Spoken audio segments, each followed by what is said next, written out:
Em um país sério, considero eu, um devedor, um grande devedor, nem sequer votaria uma medida dessa sendo parlamentar. No Brasil, nós acabamos de ver, e recém foi aprovado, um parlamentar que é grande devedor, deve 67 milhões de reais, ter sido designado, é da base do governo, do partido do governo, ter sido designado para ser o relator da MP 766. O relator da MP 766, que acabou de ser aprovado aqui no mesmo horário, ele deve mais de 67 milhões de reais à União. É um grande devedor. E ele não só votou, como ele foi o relator. Só lembrado para... Quem é o relator mesmo? É o Newton Cardoso, de Minas Gerais. Newton Cardoso, de Minas Gerais. Deve 67 milhões e foi o relator da medida que deu anistia, é isso?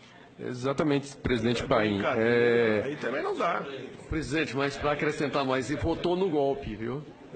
Só para complementar, da onde originou tudo isso.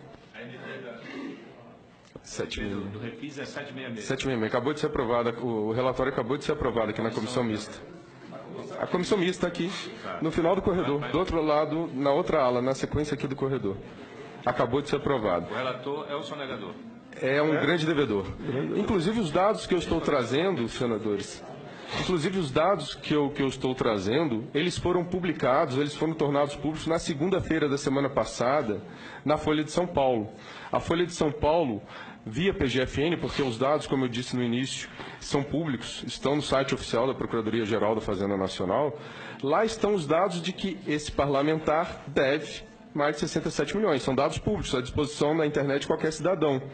E a Folha de São Paulo denunciou isso na segunda-feira da semana passada, em matéria muito interessante. Mesmo assim, o governo anuiu que ele continuasse como relator e tem toda uma situação por trás, nos bastidores, de permitir que um programa de parcelamento, que inicialmente não deveria nem existir, porque prestigia o mal pagador em detrimento do bom pagador, o trabalhador, por exemplo, ele não tem nem como não pagar, ele já é descontado na fonte, já tem descontado na fonte seu imposto sobre a renda. O trabalhador também, o pouco que ele recebe do seu salário, ele gasta com bens indispensáveis à subsistência, que são severamente tributados, porque no Brasil a tributação incide sobretudo sobre o consumo, ao contrário dos países desenvolvidos. Então aqui o trabalhador, o assalariado, ele já é bem penalizado no dia a dia. Então, esse pequenino não tem nem como parcelar, porque ele não tem nem como dever. O grande, ele deve, ele se vale do parcelamento, e o governo enviou a SMP 766 com esses parcelamentos já com vantagens. Não fossem essas vantagens suficientes, é designado o relator um grande devedor, e esse grande devedor, o que acaba de apresentar no seu relatório que foi aprovado por unanimidade? Descontos de 99% dos juros, multas, encargos, etc.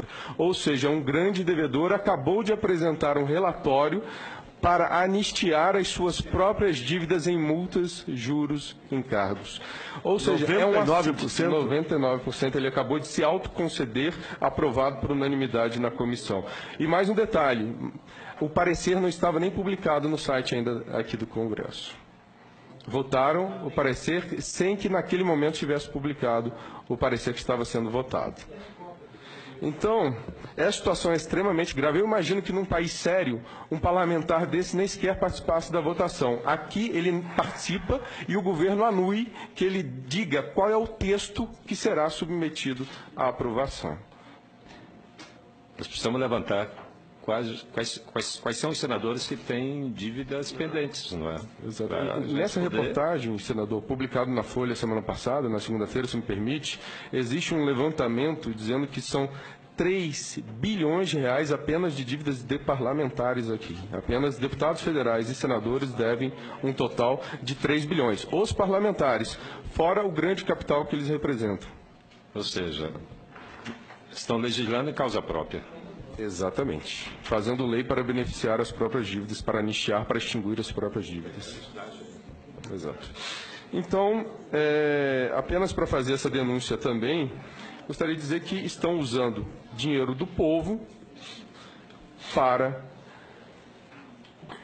financiar os seus próprios benefícios. Enfim, existe dinheiro, existe muito dinheiro, existe um órgão responsabilizado pela cobrança, sucateado e cada vez mais sucateado, porque não há interesse do governo que esse dinheiro seja cobrado. E existe ainda essas benesses todas, ou seja...